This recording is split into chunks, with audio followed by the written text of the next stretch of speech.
कोई पूरी रात को बच्चा जागकर इस बात के लिए पढ़ रहा है कि कल एक दिन एक सवेरा आएगा और उस सवेरे के होने के बाद में वो संघर्ष थोड़ा सा विराम ले लेगा, वो संघर्ष थोड़ा सा थम जाएगा। लेकिन जब उसके पास ये खबरें पहुंचती हैं तो उसका विश्वास टूटता है, उसका रातों को जाग कर के जो मेहनत करना था वो एकदम से खत्म हो जाता है और वह इस सिस्टम के सामने हार मान लेता है।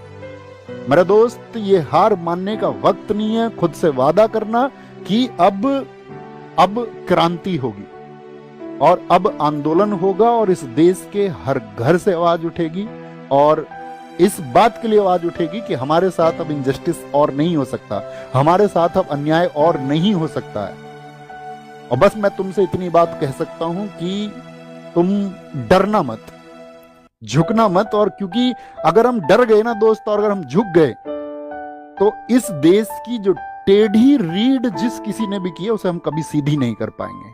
और ये छात्र वर्ग, ये जवान वर्ग जो इस देश की नेताओं के द्वारा जो या सिस्टम के द्वारा या खराब अधिकारियों के द्वारा, भ्रष्ट अधिकारियों के द्वारा जो टेढ़ी रीढ़ की जा रही है उसको हम सीधा करेंगे और मिलकर करेंगे। मैं व्यक्तिगत तौर पे कहूं कि मेरा जीवन तुम सबकी वजह से है। अगर अपना जीवन भी कुर्बान करना पड़ेगा इस व्यवस्था में बदलाव करने के लिए तो हम कर देंगे और बेझिझक कर देंगे, बिना किसी संकोच के, बिना डरे, बिना झुके कर देंगे। तो ये एक मूवमेंट होगा। हम आपको बता चुके हैं 31 को टीचर्स की मीटिंग होगी आपस में। सब टीचर्स आपस में डिसाइड करेंगे कि कैसे एक परफेक्ट वे पर चलना है ताकि आपकी चीजों में जो आवश्यक सुधार होने चाहिए वो कैसे किए जाएंगे।